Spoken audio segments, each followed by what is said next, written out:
African leaders are beginning to wake up. They're realizing that the more you take debt, the more you dig yourself into more debt. It's a never-ending cycle. World Bank, IMF, whoever is telling you they want to give you money so you can turn around your economy, they're giving you money so that you can forever be indebted to them. And they can cash out from your poverty, from your idiocy, because Africans are very notorious for putting poor leaders in office, and they can capitalize from your incompetence, your corruption. And the Malawian leader is saying, we have to make painful decisions now so that we can unshackle ourselves from that constant need of needing financial bailout from the West, which comes with conditionalities that are costly. In making those painful adjustments, I myself have to lead by example. This is why, effective immediately, all of my international trips between now and the end of the fiscal year, beginning with my trip to COP28 at the end of this month, are canceled. By extension, I'm putting a freeze on all public-funded international trips for all public officers at all levels, including those in parastatals, until the end of the financial year in March.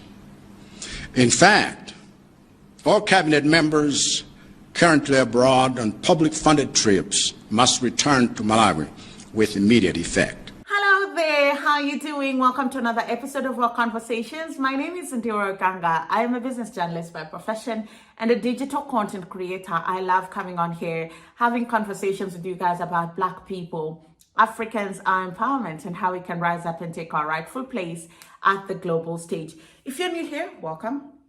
And if you've been watching my videos, I just want to take a moment and say thank you.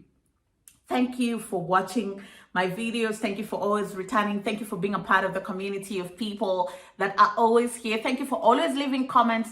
And to those of you that send me DMs and send me emails of what your thoughts are, for those of you that share these videos with your friends, thank you so much for your support. In December, I have a little gift for you, for your love and support and loyalty all year long. I want to show you a different side of content in my life. I am an African creator, Black and African, yes, and I live on the African continent, and I realize that there's a lot that is said about Africa, both on traditional and digital media. Some of it is factual, some of it is fantasy, and some of it is far from the truth. And I just decided that you as my community, you've known me, you know my voice. There's nothing more intimate than me letting you into my other side of the world. So I'll be showing you people, places, food, culture, and guess the first country that we're starting with? Yeah, you guessed it right.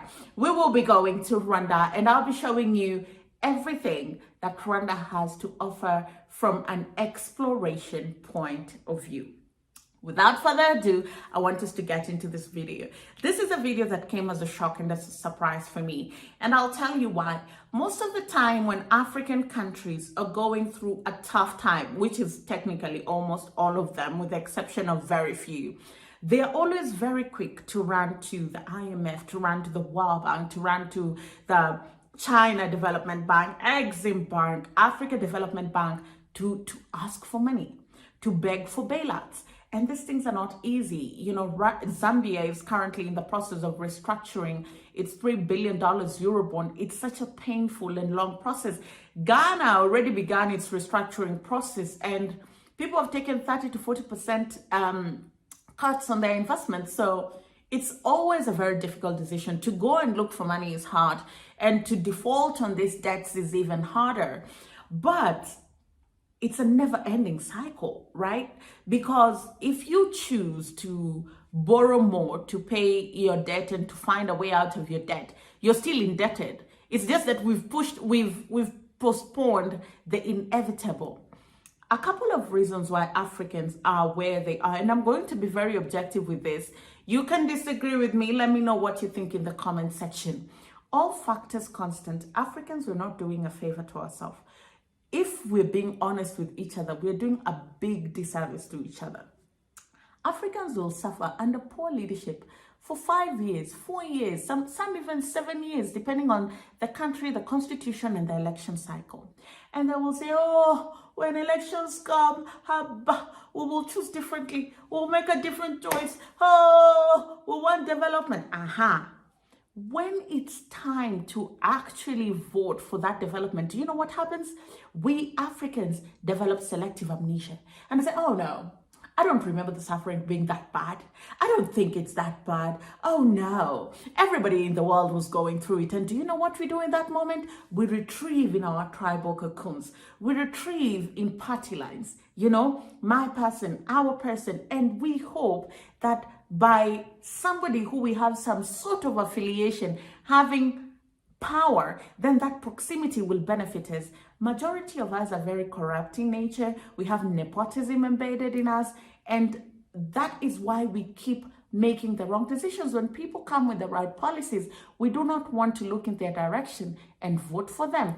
And we just find ourselves in the same cycle. We put poor leaders in office who will come and bribe us with a couple of bucks. It's never even a lot of money.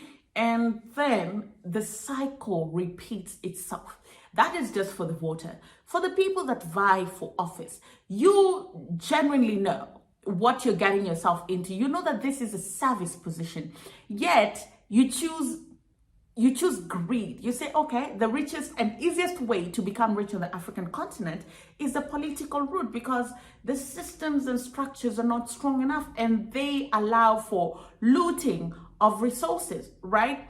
And so you get into power and you start looting a country dry. You're making poor decisions. You know, you're hurting the country, you're hurting the economy, you're hurting the local people. These are some of the reasons why we are where we are. Listen, there are other factors that come into play. Climate change, because majority of the agriculture in Africa is rain-fed. That's a given. There's also colonization. We cannot downplay the effects and impact that it had. We cannot deny the fact that neocolonization is still rife in Africa and continues to affect us, our decisions, businesses, and resources on the African continent. That said, we are also not helping ourselves. And that brings me to the very viral video that the Malawian president was captured in. And he says, change begins within. You know, the funny thing is, when you go to the IMF, they don't, of all the things that they could tell you to do, you know, they are supposed to ask you to rein in on corruption, expenditure, and all those things. It's always a by the way. Do you know what they say? They say increase taxes, because they know that way they'll get their money. Because they also know, and they're enabled also by African leaders, because they know that corruption is rife, but they know that for you to keep going back to them, you have to keep mismanaging your money, and your people will just have to pay for it. And the president of Malawi is saying, no, the buck ends with me. Like, this stops. And so we're going to cut wastage in this country, and we begin with my government. I know that there will be some who created this mess that I'm now cleaning up, who will be the loudest in calling me names, claiming that I am the problem, and calling on citizens to attack me. But I'm not intimidated by that. I'm here to serve Malawians. And to do so, I'm prepared to do things that are painful as long as they are the right things. The most painful thing by far has been the recent devaluation of our currency to correct the false value of the kwacha based on nothing and rebuild true value in the kwacha based on production of exports. I know that this decision has caused a lot of pain, and I know that all of us now have to make big adjustments in spending so that we can prioritize those areas that are most productive and stay the course until our economy becomes productive and profitable again. In making those painful adjustments, I myself have to lead by example. This is why, effective immediately, all of my international trips between now and the end of the fiscal year, beginning with my trip to COP28 at the end of this month, are canceled. By extension, I'm putting a freeze on all public-funded international trips for all public officers at all levels, including those in parastatus, until the end of the financial year in March. In fact, all cabinet members currently abroad on public-funded trips must return to Malawi with immediate effect. Any travel deemed absolutely necessary by anyone during that period must be submitted to my office for my personal authorization. Secondly, I order that all fuel entitlements for cabinet ministers, principal secretaries, directors, and all members of senior management of public institutions should be cut in half with immediate effect. Thirdly, until further notice, I order the Secretary, the President, and Cabinet to circulate to all public institutions a criteria for local trainings and local travel that will be acceptable, as well as a cap on how much of their budgets can be spent on allowances for such trainings and trips. By doing this, I am effectively ending the practice of draining public coffers to spend on allowances for useless activities. You know, this just reminds me of Kenya, because President William Ruto is now dubbed Dora the Explorer in Kenya, because he is never in the country.